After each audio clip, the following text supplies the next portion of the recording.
Bonjour Vincent. Bonjour. Merci de nous accorder ces quelques minutes pour faire un petit point avant le match de lundi. Alors après un début d'année difficile, l'équipe semble s'être reprise mercredi face à Cibona, notamment avec une intensité défensive retrouvée. Quelle conclusion peut-on tirer de cette victoire? Je crois qu'il n'y en a pas une seule, il y en a plusieurs. La première, c'est qu'il ne fallait pas s'affoler après ce début d'année difficile, d'autant plus que le premier match contre Tenerife était un très bon match, mais contre une très forte équipe, et on n'a pas su au final le remporter, mais c'était quand même un match plutôt positif. Ensuite, on a eu une semaine difficile avec Megalex et Paris, où je crois on a été desservi par la coupure qu'on avait opérée après le match de Tenerife. Une coupure qui, à mon sens, nous sera profitable dans le temps. Ça, c'est la première conclusion. La deuxième, c'est que, malgré tout, les progrès qu'on a entrevus fin novembre, début décembre, restaient assez fragiles. Et dès qu'on se relâche, le niveau de l'équipe peut très vite redescendre.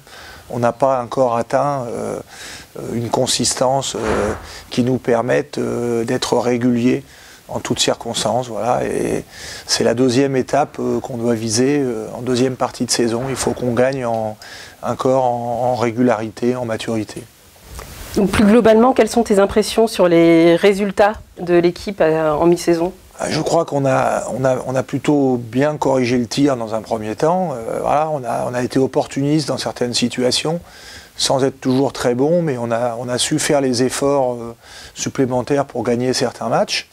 Et ça a fait penser que l'équipe avait atteint un très bon niveau, ce qui n'a jamais été vraiment le cas. Voilà, elle était en progrès, mais elle restait encore friable.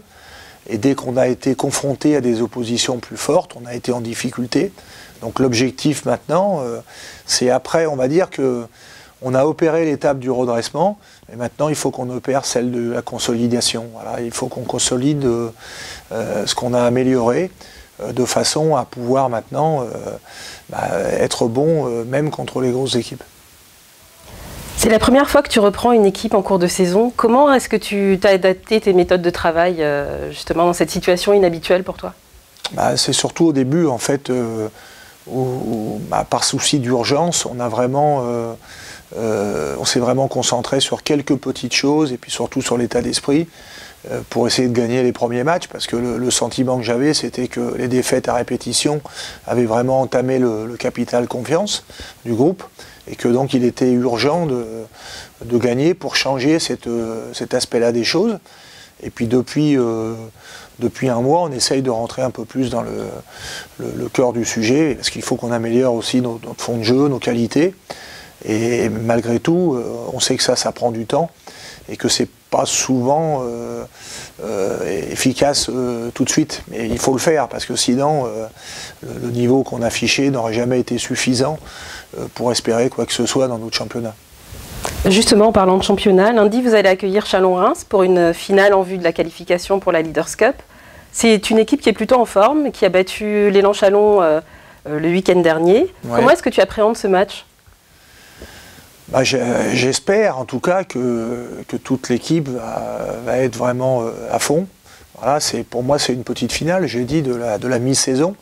Aller à la Leaders Cup, c'est plus symbolique qu'autre chose cette année, je crois, parce que à moins qu'on fasse vraiment des exploits à répétition, mais on a peu de chance de la remporter, contrairement aux autres années où on était l'une des équipes favorites. Là, il faudrait vraiment un concours de circonstances très favorable.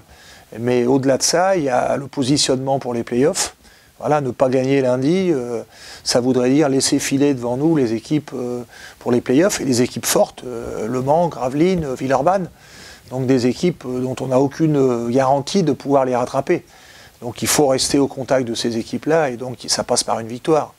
Et vu que l'enjeu pour nous est fort, ça va nous renseigner aussi sur l'état d'esprit de l'équipe. Voilà, il faut qu'on soit responsable et qu'on aborde ce match-là comme une finale. Et on a besoin aussi, c'est évident, d'avoir un public, quoi. Et ce qui m'inquiète un peu, c'est que c'est lundi. Et le lundi, on sait qu'il n'y a jamais personne.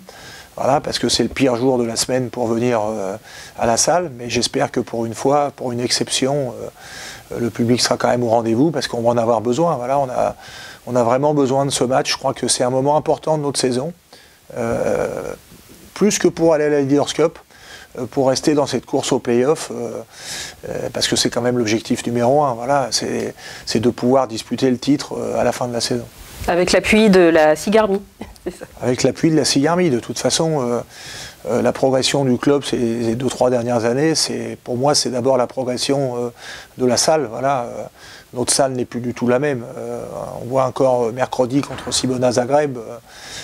Voilà, on sent qu'aujourd'hui notre salle vibre, notre salle est vivante, elle pousse, elle est derrière, et puis on sent qu'il y a une communion avec l'équipe, donc rien ne se fera de toute façon sans la Sigarmi. Merci beaucoup Vincent, et puis bon match lundi. Merci.